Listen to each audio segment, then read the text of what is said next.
where philosophy matters. Hey, what is up, everybody? It is Jack Lloyd here. I'm excited to be back after a long hiatus from doing any of these types of ZeroState shows, basically because we got busy doing PorcFest stuff, and that was amazing. I mean, PorcFest is seriously one of the best Liberty events we've been to, so highly recommend it. And we had a good time performing twice on stage, on Tuesday and Thursday night for Emo Night. We did a few talks, so it was really a lot of fun.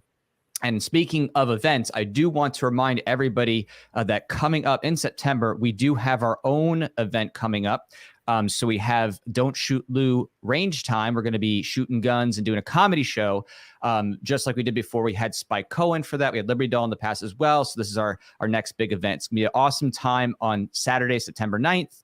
The comedy show's at 4:30 p.m. Range time's at 6 p.m. The VIP mixer is at 7:30 p.m. So there's different separately ticketed events. So you could choose one. You can go to all three. It's up to you, but it's going to be an awesome time. We've had a great time too before. So we're super excited about that. And today we do have an interesting guest, someone who I actually, funnily enough, met in Washington when we were actually performing at LP Washington. So this is someone who I actually have met in person before, as opposed to some of the other guests who often are just in faraway states, and I haven't even met them for the first time. So this is going to be a really interesting show. And to give you a sense of this person's background, it's quite lengthy and really impressive, all the things he's done. So it's kind of a long-winded way to introduce him, but I'm going to go for it. So Mike Ter Maat is our guest, and he's a candidate for the Libertarian Party presidential nomination in 2021 and 22. He campaigned as the LP candidate in the January special congressional election in Florida's District 20. Mike worked as a police officer in Broward County from 2010 through 2021, including as a field training officer for several years, registered libertarian, which will be a fun topic to talk about. Mike's prior career in finance and economics include work with commercial banks, the White House, Office of Management and Budget, and international and federal agencies. He advocated for free markets on behalf of the American Bankers Association for 9 years before starting a professional education consulting business for bank executives in 2002, which he ran until 2009. He's traveled to 35 countries, taught economics at 3 universities, and substituted at dozens of Broward public schools. He has 1 wife, 2 kids, 2 stepdaughters, 2 dogs, and 1 truck, a BS in aeronautical engineering and an MBA from Rensselaer Polytechnic Institute, and a Master of Science and PhD degrees in economics from the George Washington University. So as you can see, there is a lot to cover. So welcome, Mike. How are you doing? I'm doing great, Jack. It's great to see you online instead of in person. And apologies to your audience. They're never getting that 2 minutes back. I hope that's the low point of their day. Everything else has got to be up from there. Well, I mean, you've definitely lived a long life and have, I think, probably tried to achieve as much as you possibly can. I mean, really, going out there for so many different degrees and so many different career fields. But before we get to talking about that, how did you become a libertarian in the first place? I think I became a libertarian in what I would call phases. And maybe some of this rings true with some of the experiences of your viewers. I had started out in a different party. I grew up a fiscally conservative, thought I was a Republican, came out of business school, worked for a couple of banks, and then went to grad school in Washington, D.C., and thought, gee, isn't this how it works? You go to Washington, D.C. to make the world a better place, right? You're going to teach the government how to restrain itself, teach people to be not only fiscally conservative, but to, hold off and honor everyone's right to make their own decisions for themselves. And the world's going to be a better place. This is how it works, Jack. That's why people go to Washington, right? And of course, you learn fairly quickly that that's not how the government works. And I think, like a lot of other people who go to Washington with good intentions and willing to work hard, you get frustrated. In my case, I worked for the George Herbert Walker Bush administration. This was the guy who said, "Read my lips, no new taxes." And then, of course, did eventually agree to raise taxes and to raise spending. And it was a disheartening moment for, as you might imagine, young, late 20s, fiscally conservative economist banker type. a source of frustration. And I think that was the beginning of the end between me and the Republican Party. In the 90s, a good buddy of mine who is on this campaign, an attorney like yourself, named Russell Page, told me in the 90s, he says, "You're a libertarian." And I said, I don't say mean things to you. Why would you say such a horrific thing to me? This was at a, birthday garden party. And I kind of left that behind. And I would say in this way, I sort of came to libertarianism from what I call the right side, the right-hand side. Maybe some people would call it the red side, the side that says, if you let people make decisions for themselves, the economy will work more efficiently, right? The world will operate better. And it wasn't until later that I came to libertarianism from what I would call the left-hand side, some people would call the blue side, which is to say the ethical, the moral side. And the example I always give is, imagine if socialism actually worked, right? Which is a funny thing to say in your show. Imagine that socialism actually worked. Would the government nonetheless have the moral authority, have the ethical authority to make decisions for us and tell us how to behave and what to do? And of course, the answer is no, right? And that's what I would characterize as the ethical left-hand side of libertarianism, that we all have the right to live our lives by our own standards and to pursue our own decisions and to decide for ourselves whether it worked better as a matter of efficiency or not. And I think that's an important lesson for someone who grows up on the right-hand side of libertarianism. So I guess you could say your ethical development, I know you mentioned that you're a Austrian school economist, that is the school that you kind of follow and find a favor in, but where and who would you say are your references or key influences in terms of thought leadership that developed your ethical side of thinking within the libertarian world? I would say individuals that I talk to. Truly, there's two piles of that bucket, right? One is the experience of being a police officer, which might be a strange place to start. I was a registered libertarian the entire time that I was a cop. But being a cop, in addition to transforming you into an economist, if you weren't an economist already, because you see the effects of bad public policy up close and personal, being a cop also informs you, puts you in touch with how our bad public policy affects people's everyday lives. And you become quickly aware of the fact that you are the last restraint between government overreach and the people that you serve. One of the things that I was surprised about becoming a police officer was the extent to which the cops have so much latitude in terms of how each individual case plays out. And for this reason, you learn, whether you want to learn it or not, but you do learn quickly. And this is part of the reason why certain things go wrong in policing as well. You learn fairly quickly that if you don't stand up for people's individual rights, in many cases, there's no one else there to do it. You have to show not only self-restraint, but look, people sign up to become cops in order to protect people's rights. Typically, though, what they're thinking of is to protect you from bad people taking away your rights, right? But the thing that you need to learn is that you also need to protect people from you, from yourself, from the police department, from the government, from the overreach of the state legislature. And this was a huge learning opportunity for me.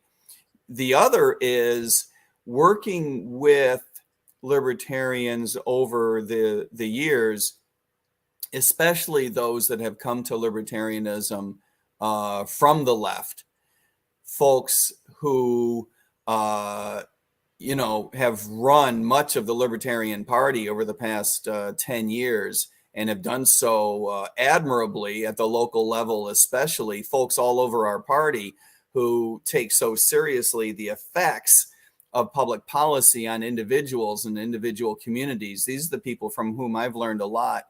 For just one example, I spent a couple of days at the border in Arizona talking immigration policy, and that was in some ways an eye-opener, even though on paper we all understand what's going on, right? But to see the effects of the black markets that we create in terms of human trafficking is something that'll break your heart. And as experiences like those that libertarians on the ground in some of these communities have set me up with and have helped school me, those have been my absolute major influences. It's more of a literature thing on the right-hand side. We can talk about economists and Milton Friedman and Soule and people like that. But on the ethical side, I think it's an experiential progression that libertarians make throughout the courses of their lives. Would you agree with that? Certainly it does, obviously inform us, our experiences and people we talk to. Absolutely. I mean, I have that as well. I thought it was interesting that you mentioned Milton Friedman and Soule, neither of whom are Austrian economists. Obviously Soule is a Chicagoan, Friedman is a MMT guy. So it is obviously important to get versed on literature, but to also really dive in deep into the ethical philosophy and to go beyond, those conversations and to really, internalize those things. I was wondering too, with your work as a police officer, because I've been a criminal defense attorney. I've also been a public school teacher in Florida and a substitute school teacher. So we kind of share that in common, being on the ground with criminal justice issues. And, good for you. I have every respect for people like you who have done it full time, because what I learned just doing it part time for a couple of years is it's a tremendous amount of work running classrooms and dealing with families and kids. It's a not just a huge responsibility, but a tremendous amount of work. Oh, definitely. And well, one of the parts of that was really important for me, in terms of my experience, is that it was extra revelatory for me about how unethical compulsory schooling is. And as a libertarian, I'm against forcible compulsory schooling, even in the private context, as an ethical stance. Unschooling there means that children are not forced to a one-size-fits-all curriculum with parents, or other adults acting as performance judges and giving grades and saying, you have to do this, you're going to be a failure working at McDonald's. So, that type of experience Agreed. permeates, the ethos of, I guess you could say, the libertarian ethic. And so I was kind of wondering about your insights. I'm not sure if you ever seen or read this book. Have you ever seen the book Why Meadow Died? I have heard about it. I have not read it. Oh, okay. So do you recommend it, I hope? Oh, I recommend it. Absolutely. I don't agree with all the author's personal conclusions, but it's a great overview of what happened in Broward, because, that's where you were, Broward County, and the situation. And it was the school district for which I worked part-time in substituting. Yeah. Exactly. So, you got to really see how things went under Scott Israel and all of the corruption that took place, especially as it relates to the Promise program and the incentives there, where, police were told to just ignore situations where there's actual violence because they didn't want to get kids into the, school to prison pipeline, that kind of situation. So I was kind of wondering, did you experience as a police officer when you're working there, those types of pressures to have certain selective enforcement, for political purposes? Yes, absolutely. And I don't know that I would call it necessarily political purposes. I mean, everything is political, right? Anytime you have decision-making in the public sector, it's political per se. But it was always my sense that people, well-intentioned people, right? Smart people, hardworking people, well-intentioned people were honestly struggling with what to do about these situations where you're right. There is a hesitance to get kids into the, as you said, school to prison pipeline. There is a recognition by police officers and teachers and families and others involved in local public policy making. There is a recognition that is a very easy pipeline to fill, that in my view, all too easily, we can bring kids in off the street and send them to first juvenile detention. And then, when they hit 18, we can send them to jail and then prison. That is a very easy thing to have happen if you're not careful. Having said that, the real problem is, in my view, that there are not terrific alternatives to this. Teachers don't know what to do. Families don't know what to do. Police officers all too often don't know what to do, right? A huge part of this, you were putting your finger on, not only the compulsory nature of school in general, but how crappy our public schools are in particular. I do believe that the linchpin in repairing much of this will be, well, twofold. One is getting rid of the war on drugs. Our having created a black market that draws in young people to a life of crime is a real shame, both in terms of how little it's done to keep people off of drugs and how much it has done to ruining the lives of young people and others. But talking about young people in particular, it's very difficult for a lot of people in crummy schools, for example, who don't see a way up and don't see a way out, to say no to the idea of making some bucks in these black markets. And of course, we layer on top of that what I would argue is the world's most oppressive criminal justice system. We can be very efficient at ruining people's lives when we get them into these black markets in the first place. And number two is getting rid of this mandate that people have to go to a public school. We need a school choice program everywhere. I believe in the long run, we will get out of this idea of public financing of school. But a huge stepping stone in that direction is making all of the money that is raised in the public sector for purposes of primary and secondary education available on a competitive basis, so that, look, charter schools are a step in the right direction, but where this needs to go, of course, is schools in the private sector competing on a contractual basis to provide these services. And to your point, homeschooling, I think, is going to break this wide open over the next decade. And eventually that will lead to a softening, not only of the monopoly of the public schools, but a softening of this idea that the state should be in charge of compelling people to be in school, and the state deciding whether the educational program you're in your own home is good enough. And eventually I think this regulatory framework will fall, but I think it's going to take a while.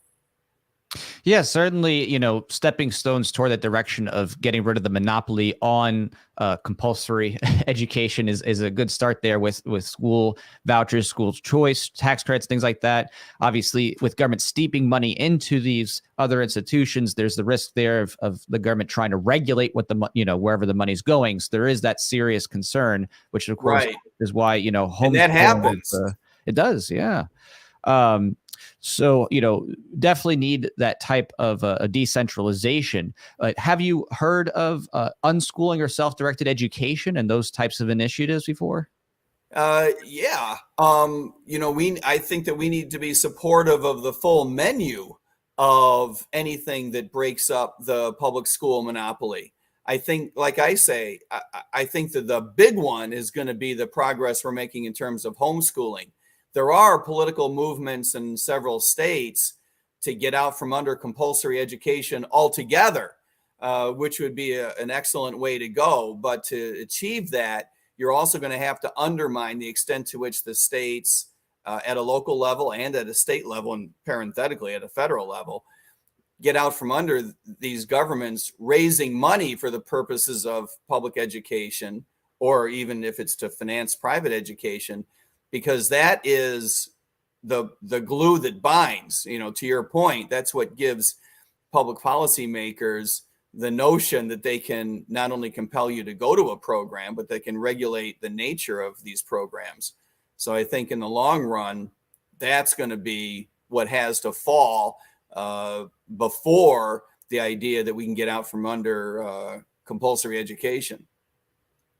Yeah, I agree there. Absolutely. We need the government out of the way and to get out of the forcible funding paradigm. So, steps toward that is absolutely important. Definitely.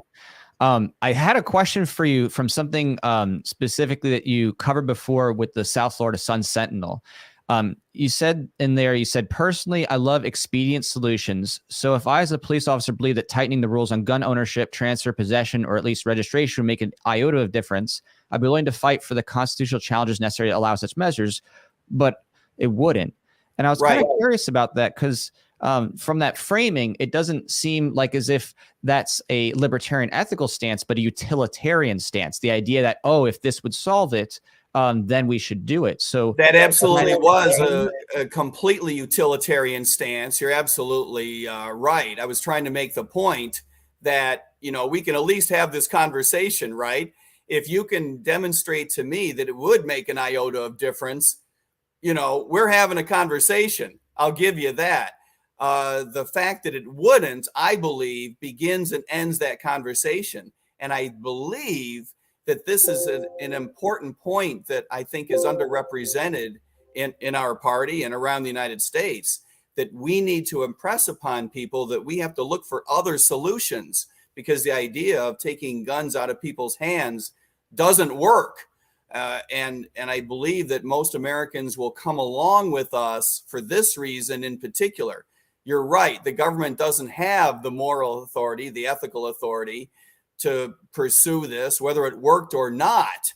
But having said that, if anyone could demonstrate that there is something that we can do, we should be fighting for anything that we can do to reduce violence in the United States. I'm a big believer in practicality, but there is no such thing as a solution to gun violence that starts with taking guns out of the hands of Americans. Yeah. Do you agree with that? Oh, of course. It's just that, certainly here, you just said, I would be willing to fight for the constitutional changes necessary, not simply have a conversation, but actually seek constitutional revision to allow such measures, including tightening rules on gun ownership, transfer, possession, or registration. So to me, it's a very, concerning framing, because it's no, what I'm saying, and I apologize if something came out wrong there. That's on me, not on you. If, any of these changes, here's the point, any such changes would require a constitutional amendment. We need to stand up for the Constitution because it stands against these not only ineffectual, but unethical positions that so many people have, that they want to remove guns from people. It would require a constitutional amendment. Yeah, we can have that conversation. You're right. The word fight was inappropriate. I see that, that's on me if I use the wrong language there. But we would have to have a constitutional amendment even to countenance such changes. But in my personal view, the government doesn't have the ethical or moral authority to take guns away from people. Yeah, I agree there. And of course, from a libertarian perspective, even if gun control in some measure was effective, it would still be unethical, because the act of gun control by the government is itself the initiation of force against peaceful gun owners. It's saying, bingo, hey, agreed 100%. Yeah, okay, that's great. That's great to hear. So is this just something that you've always held that position, or has this been a development, especially over the past 10 years of, kind of your political and ideological thinking? I would say it's been over the last 20 and 25 years. Like I say, when I was a younger man, I was mostly concerned with fiscal conservatism and how do we make the government run more efficiently. It wasn't until the turn of the past century that I came to libertarianism from the ethical side. Yeah, exactly. Yeah, I mean, it definitely takes time to unwind, all the different structures that we have and the brainwashing, the programming. So I definitely get that. It took me years to go from neoconservative to libertarian. So and to coming to the issues. I was never in favor of gun control. I don't want to accidentally lead you to believe something that isn't true. But as a younger economist, I just wasn't all that involved with the public policy surrounding issues like gun control and other issues in our culture more broadly. Gotcha. So another question too, tying in with some of those things we were discussing before from Sun Sentinel. It says, taking climate change seriously. I was wondering if you could elaborate what that was when you say that the Democratic Party is not taking climate change seriously? I don't think I said the Democratic Party was not taking climate change seriously. The Democratic Party takes climate change uber seriously. As a matter Right, of fact, right. I would argue that they take it too seriously from the public policy point of view. Our job, go ahead. Oh, you're good. No, you're perfectly fine. Our job is to make sure that we don't have a government in place that runs away with the idea that climate change is going to require responses that the government should be shoving down our throat. I am personally agnostic on the science of whether or not we will have a tremendous amount of climate change going forward. But I do know that to the extent to which we need to reallocate resources in response to that, the only efficient way to accomplish that is by allowing the private sector to make decisions for itself, for us as individuals to make decisions for ourselves about how we're going to react to this. One of the reasons for that is not just because, as we've all witnessed coming through the COVID regime, the government can sometimes make bad decisions based on weird science, right? But also because the amount of resources that could be reallocated may be very significant. And this is the sort of thing that invites in public sector decision making, and dangerously so. So with that topic, no matter what it may be, whether it's, anthropogenic or otherwise, your view is that the government's not the solution to the problem and that it should be about private market solutions and people, changing their own habits voluntarily. Of course, not only because it's the more efficient way to go, not only because it's the ethical way to go, that the government doesn't have the moral authority to be making decisions for us, but because also there's a third reason in this case. The government is just bad at understanding underlying science. It's bad at communicating information to us and giving us full disclosure. When you allow the government to make these decisions, it just creates this situation where the government brings to itself an enormous amount of power and therefore tries to control things. And when that happens, it tries to control information as well. So it's very important that we manage a distributed form of the information as well as the decision making. Yeah, totally agree. I mean, on all angles, the government both has inefficiencies in terms of forcing one size fits all policy, missing the alternative things of the economics of the unseen.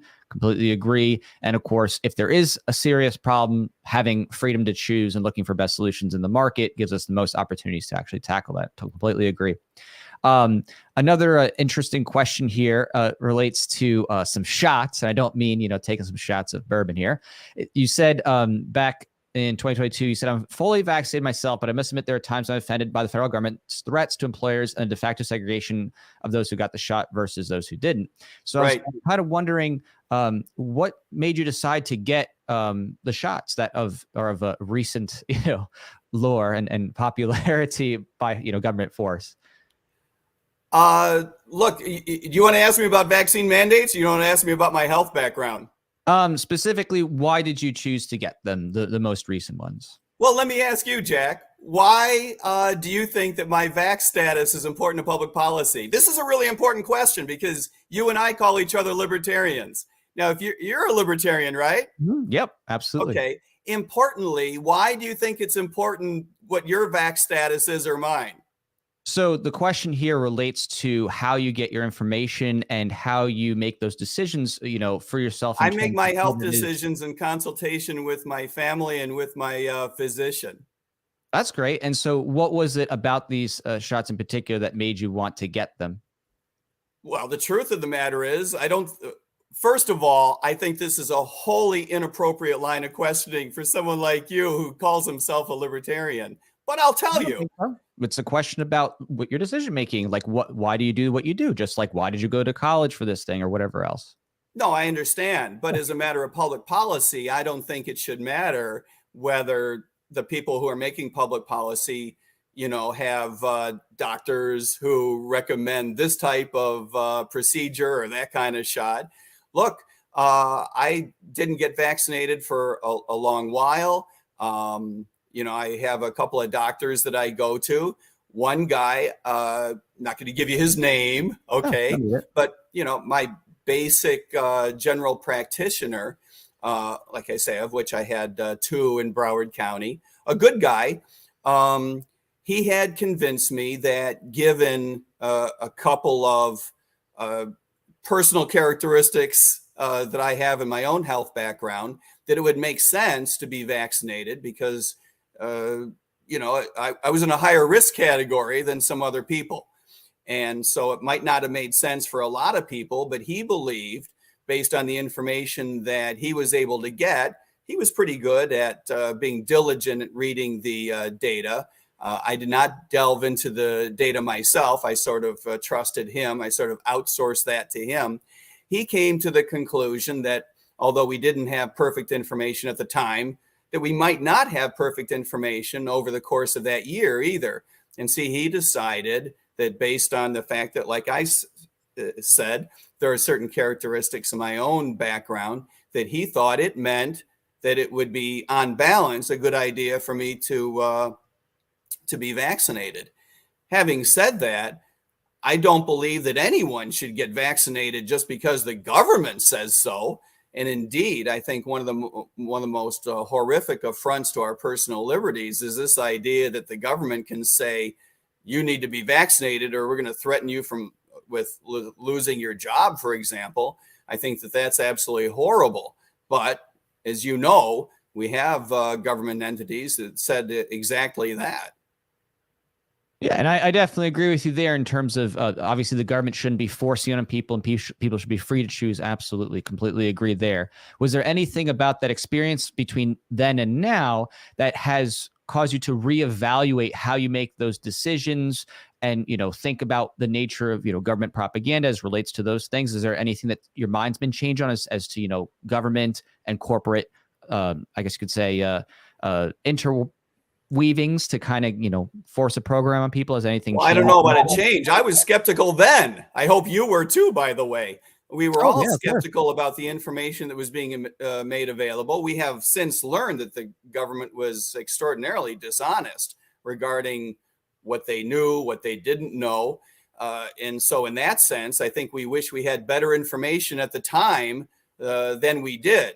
We did the best that we could, given a really crappy situation. I think what you're implying is, was my physician influenced by the government propaganda? I have no doubt that every physician was, at least in some small part, affected by the propaganda. Yeah, these things matter a lot. It's the reason why I believe, among other things, that you should be looking at the data yourself. You should be talking to people that have had personal experiences. There is a physician on our team, for example, who is someone who has a side practice in working with people who have been vax injured. She has done a lot of research into the efficacy and side effects of vaccines.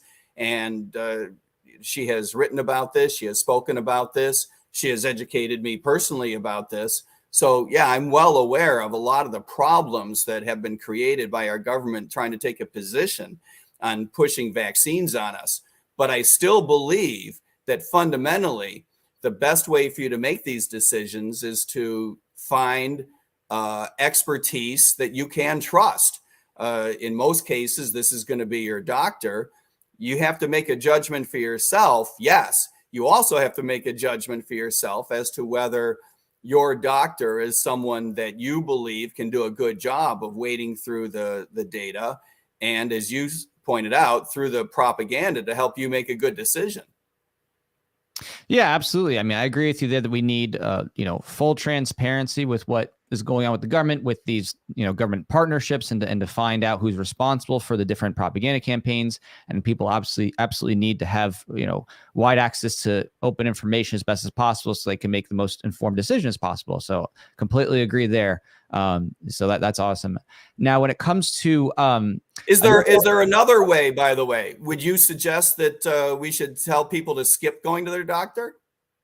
So when it comes to the doctor situation, it's more a matter of evaluating how a doctor makes their decisions, right? Because if you have a doctor who themselves doesn't actually do any thinking, for themselves, they just go, well, I'm just going to pass off whatever is said, to me by the AMA or whatever journal, and they're not going to read it or do any thinking about it. They're just like, oh, I guess, well, here's the latest report, get this. Then yeah, that is a big problem. I would prefer a doctor who actually takes the time to like read about the studies that, is backing whatever is being promoted, and doctors who actually talk to other physicians and kind of like hear what's going on. I think that's very level. important. What I would suggest you be real careful about is, I don't think it's a good idea for us to suggest to people that they skip talking to their doctors about it, or others who have expertise with the data. I think it's real important that we not rely on government propaganda ourselves, or get caught up in counter propaganda as well. I think that there is expertise out there of which we should avail ourselves. And you're right, you need to evaluate the extent to which your doctor is able to think for herself or himself. Yeah, completely agree. We inherently always are going to need to rely on some type of expertise for different things, because we cannot, as individuals, be experts in everything. So obviously, right. Whether it's a car mechanic or whether it's someone who's working on your, electrical system in your home, there's always going to be someone whose expertise you inherently have to rely on. But that's why in a free market, of course, we want to have as robust information as possible for reviews, be able to see, what a doctor's, values are and how they talk to patients, how they treat confidentiality, how they, get their information. Obviously, all those things are going to be important to making those decisions. Completely agree. So when it comes to taxation, what should the tax rate be? Well, first of all, I don't think you mean the tax rate. Tax rates in general should be as close to zero. They should be zero, if at all possible. Look, we all believe that we wish that we had a government that was as small as possible in terms of scale and scope.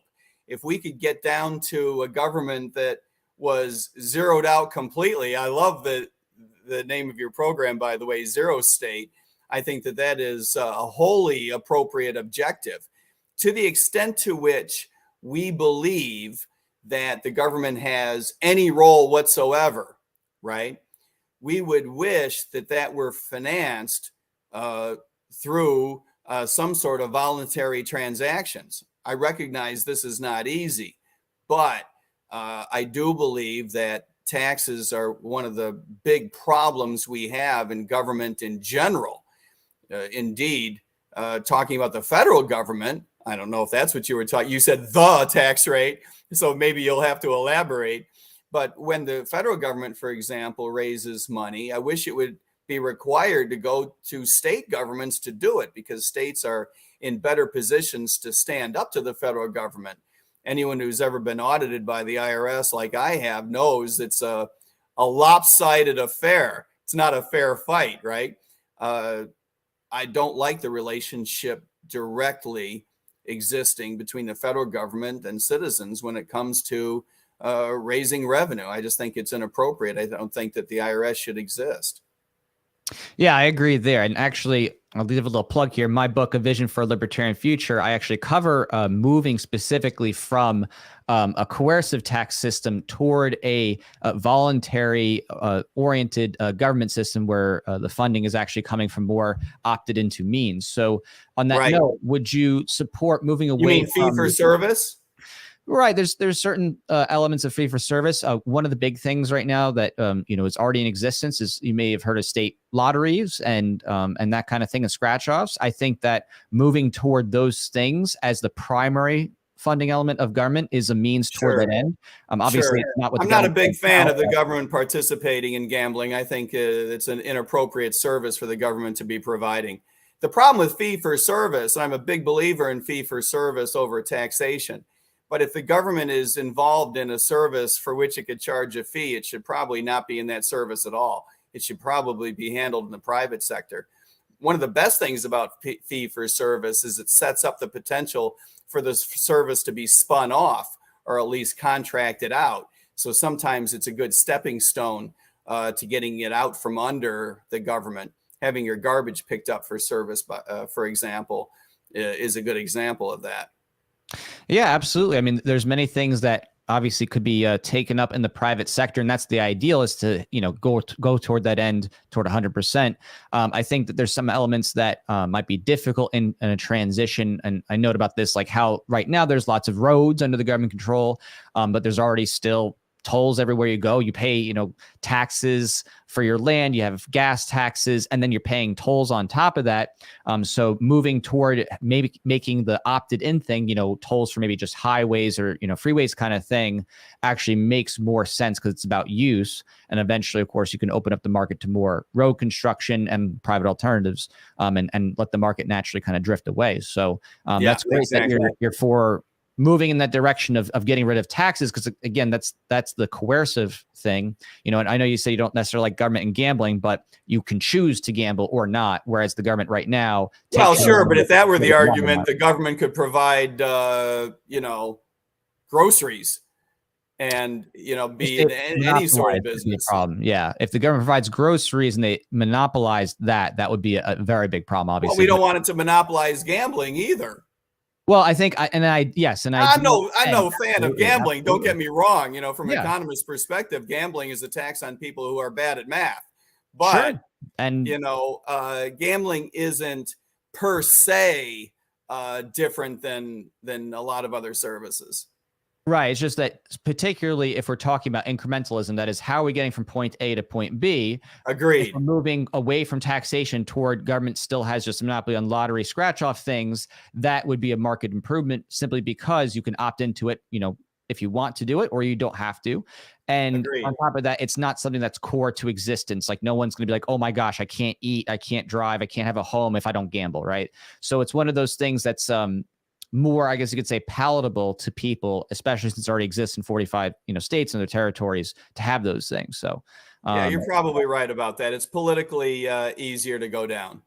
Yeah, it's a little bit more expedient. Again, I'm an anarcho-capitalist, so I'm for reaching the point of government's role being reduced down towards zero. But the question here that we're talking about, because you're running for president, which means you're in government, is how do we get from point A to point B? So I'm glad that you definitely see the need for moving towards service-based things. Then, because of that being a service fee, you can actually get that toward private sector things. Exactly. To the extent to which the government provides service, I think it's important to get the government out of providing services for which we can charge fees. But you're right. To the extent to which the government provides services, it should be on a fee-based revenue basis rather than taxation. And it needs to be decentralized. Like I was saying, I don't believe that the federal government having a direct income tax is an appropriate relationship for us. Right. Completely agree there. I think that abolishing the income tax and the IRS and the associated Social Security and Medicare, Medicaid taxes would be a great first way to go. Would that be one of the things that you'd want to rally up votes for in the beginning, especially, is elimination of income tax? Income tax, yes. In the sense that I would want it to go directly to states. The other thing that we need to get people used to thinking about is getting rid of Social Security, for example. It is really an unethical proposition, I believe, to be herding people into this system where they're guaranteed, at best, a crappy rate of return. And of course, we adopt this language as though it were an investment, right? Rate of return, where it's not an investment at all. It's just a tax and redistribution scheme. But young people are virtually guaranteed to get nowhere near the bang for their buck that they would get if they were allowed to invest it on their own. And so I think that there is a case to be made that more Americans than ever before are going to be willing to listen to. The idea that Social Security is the third rail of politics, I think, is old school. I think a lot of young people are going to be willing to hear a message of choice, letting you make decisions for yourself. Yeah, I agree with that. Obviously, it's unsustainable. There's, predicted over 80, maybe 90 trillion unfunded future liabilities coming up over the next 70-ish years. So it's completely unsustainable. It's a Ponzi scheme. So it's not a matter of if, but when it will collapse. So it has to be tackled. So that's great that, you're for phasing that out and, getting young people off that system. I think that's kind of the first step, is cutting off the new entrance aspect. So I think it is. I think people in the middle can be phased out as well. I think there's a lot of people, depending on what you call youngsters, but there's probably going to be a lot of people in the 30s, for example, who would love to opt out, maybe take a partial payment out of the system and have the right to invest on their own going forward. I think that represents a good political block right there. Yeah, absolutely. And funnily enough, I actually talk about that specific thing in my book as well, talking about phasing out that system and talking about cash out payments and also land grants. And on that note, the federal government has some 640 million acres under its control. Would you be in favor of doing land grants to all adult citizens to help divest the federal government of their enormous land holdings? I don't think I would do it on a grant basis. That seems pretty inefficient to me. I would sell it off and use the money to put against the debt.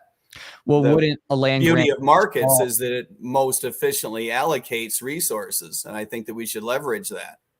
Well, that would be nice, but wouldn't you say that right now that the resources are not efficiently allocated and that money has actually been diverted through government cronyism toward certain people at the exclusion of many others? And so a land grant— That's why we want to repair that situation. We don't want to tolerate it. The government does control a tremendous amount of land.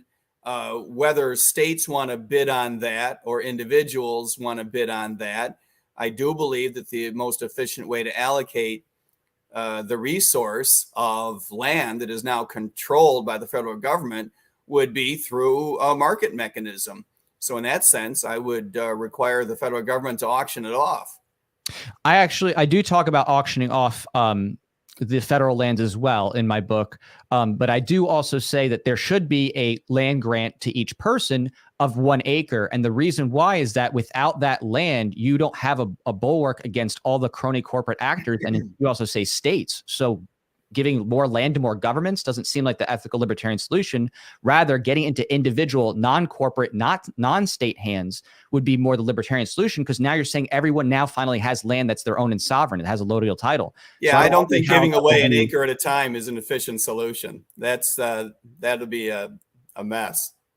If you just, I mean, they did it easily for coronavirus checks. They just send it out to, $1,200. Here's to everybody. You do a software kind of map layout, and this exists like software to actually just break up the land, and then you deed it all out to all the tax. No, I get it. You could do it. The technology exists. I'm just saying it's a bad idea. I mean, yes, you could assign people sovereign, a 1 acre lease. But no, not a lease. No. I'm not saying grant as in, a lease. I'm saying sovereign allodial title. You own it outright, no taxes. Yes, you could assign people 1 acre lots, but the efficiency of that is really wanting by comparison to a market system that would allocate it in larger blocks. People owning 1 acre would have to go through an enormous number of transactions to pool that land up into the way it would be most efficiently allocated and utilized. That's not true. The fact of the matter is that the government actually claiming ownership of the land and not developing is non-market. So it's non-market to begin with. So you're actually exactly. We need to improve that. Right. And by getting it into private individual hands, by making that grant specifically to people, now they can choose whether they want to develop it, whether they want to lease it, whether they want to sell it. And now you're giving the individuals, the adult American population, actual land instead of being, neo-feudal serfs that are, tax slaves, basically. So I don't see how that could possibly be a worse solution than, okay, let's put these up for auction with everybody now currently soaked by inflation while all the rich corporate organizations get bailouts and PPP loans that they can use to buy up the land. See how that seems kind of disparate in terms of power? Whereas if you're giving every individual land, now they actually have something that's their own and something they could develop or monetize. I mean, I would say that's a pretty important deal for getting things out of the state and into private hands. I get it. It would achieve getting the land out of the government and getting into private hands. And eventually it would be pooled up in larger parcels so that it could be efficiently utilized. But on a 1 acre by 1 acre basis, it would be very difficult for individuals to efficiently utilize it. And so every American in the United States would have to enter into another transaction in order to get these pulled up into efficient parcels. And for this reason, no. I live in a home that's on 10,000 square feet, right? So what's inefficient or efficient about my home? That makes no sense. right? You literally, the market is where when someone gets their land, they choose how to do it based on market choices. So you have land and you could say, okay, I'm going to, use this land as a home, use this land as farmland, right. or and you purchase the land based mm-hmm. on it being an effective and efficient use of your resources and an efficient use of that land. But if someone assigned you a relatively random acre in the middle of what would seem to you virtually, in the middle of nowhere, it would be difficult for you to utilize that. And you would then have to enter into another transaction in order to pool up the land in larger parcels so that it could be effectively utilized. I'm not making an ethical argument. I'm just pointing out that that's what would have to happen on a market basis in order for the land to be more efficiently used. You could skip those 100 million transactions, which of course would be enormously expensive and costly, and go directly to a market mechanism to allocate the land now. We could take the hundreds of millions of acres that the federal government controls now and bid it out in a market process. It wouldn't be perfect, that's for darn sure, nor would the result be perfect, but you would be able to more efficiently get it into private sector hands, and then they would be able to enter into further transactions to enhance the efficiency even more. Yeah, it just, that part doesn't make as much sense because, again, it's already going to be an arbitrary amount of land that you're bidding off at a certain time. So why shouldn't it be 10 acres or 100 acres or 100,000 acres, right? You might be making all these different allocations up, but then it's like, oh, okay, who's going to be the greatest beneficiaries? Well, the people right now who are the richest in America, at least in the croniest of terms, are not the people who deserve it in the first place from what the government's done, right? We're in a world where the bankers literally have given themselves unlimited money. And after 2020, they got rid of the reserve requirements. So you now have all these different crony groups with unlimited fiat printing power. And they're the people that are going to go and bid first on these things. So you're going to put it in more bank hands. It just seems very counter to the libertarian principles of trying to get rid of the federal power and actually get Americans to have their own homesteads again. Even if it's out and remote, who cares? Eventually, that's how all development comes up, right? Eventually, people start to move, they have new opportunities, and they sell and they develop based on those possible market advance, or they hold, until something better comes along. Just like someone now might buy 100 acres, whatever, at $200 an acre. Who cares? It's the point is that they're holding until either a market opportunity comes up or they decide to use it eventually for whatever it is. So I'm just saying that if you're going to go straight to the auction without any other forms of restitution, I think that you're going to effectively benefit all the crony banks and corporations that have so many resources from the current government paradigm. It would actually be counter to having a libertarian future. It would really undermine it. I understand. I think the right libertarian solution is to use a market mechanism to allocate the land, not to shotgun it out 1 acre at a time. But we can disagree. We could definitely disagree. I just think that, it's the current holding is a non-market thing with the federal government. So either you have to totally agreed. We need to get rid of the system we have now and to allocate it out in a more efficient manner and to get as much as possible into private sector hands. That is 100%. 100% in agreement there. We definitely need to get into private hands. And I do have a question for you based on something that was just recently posted today. Morning. So Happy Independence my question Day. is, what happened This here? song I learned from my father. What inspired you to do that? I sang the Star Spangled Banner yesterday with a buddy of mine, LaMichael Wilson, who was playing piano. When you see yeah, I'm not going to win any awards for this, am I? So have you done music in the past? Do you sing or something? Or? I think you can tell the answer to that, right? No, neither training nor talent, right? Well, it was an interesting post because I think some people were trying to comment on there, like, why'd you post this? But yeah, I mean, just having a little bit of fun on 4th of July.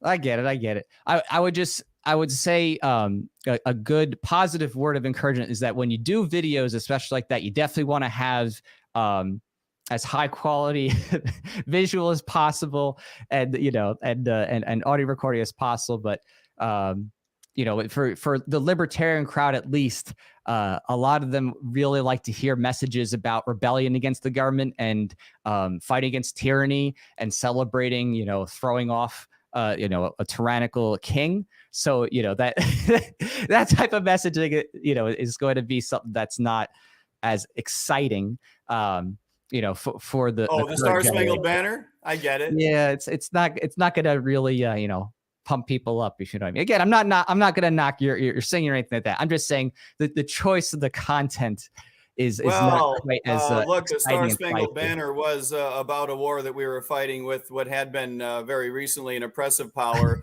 and was a power that was trying to regain strength over the fledgling United States. So I don't have a problem with the patriotism of the Star Spangled Banner. But to your point, yes, the singing was horrible. No, that wasn't my point. I think maybe if you had done that while burning a British flag, that might have actually been super well received. That would have actually been like, okay, all right, I'll let that pass. Like, that's what you should have done. You just had a blowtorch, you like sing it, and then you're burning the British flag underneath, right? And then, you dump a box of like tea off your boat. That would have been perfect. That's an excellent idea. I love that. So, I mean, it's tough. I know to get everything together. It's a lot to get the presidential stuff, to all this legal issues and all the different things you need to do for fundraising and promotion. So I get it. You're hustling, you're trying your best. So I appreciate it. Well, it was a moment of levity. Yeah. And I want to take one quick question here. It says that Libertarian lady said the loud group of moms in action want assault style rifles banned. As president, how do you keep this group from protesting every day when hopefully choose to not step on our Second Amendment? So she just wants to know basically, how are we resisting the gun grabbers?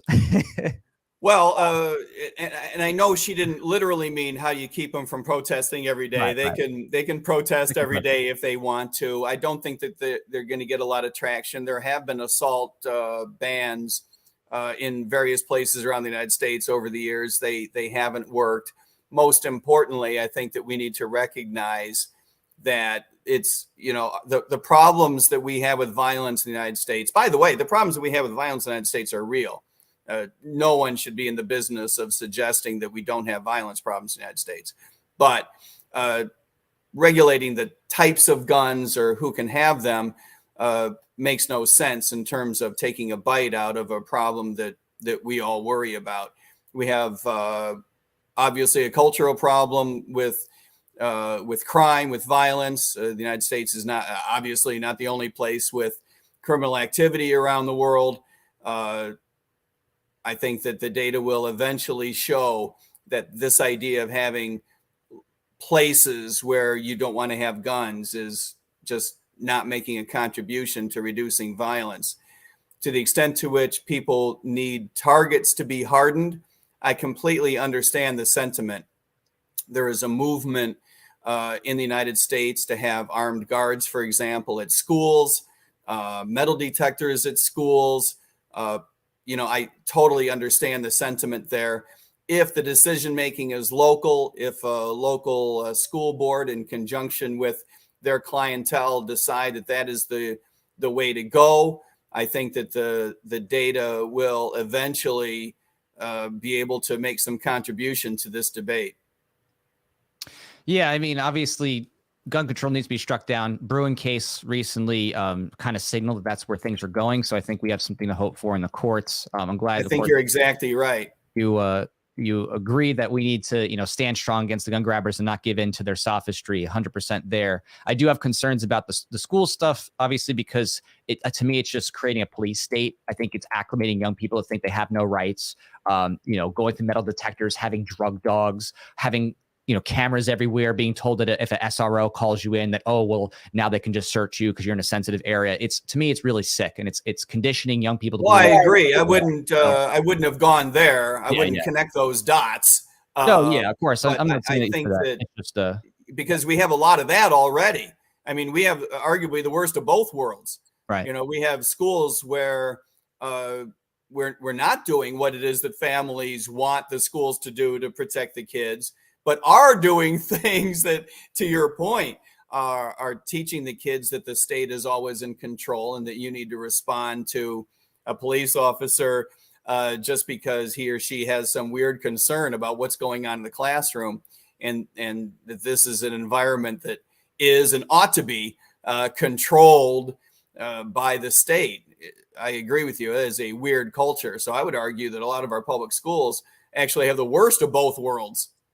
Yeah, absolutely. It's a police state and a neglect of actual, duties when it comes to helping kids from other dangerous persons. They ignore problem people like Nicholas Cruz, and then the people who are supposed to defend them don't go in and defend them. I know the officer who was there just was recently acquitted again on another civil charge thing. So it's just really messed up. So I'm glad that you are speaking out against that and letting people know that schools, as they stand, are just not safe places for kids and to get on out of there. So I really appreciate that.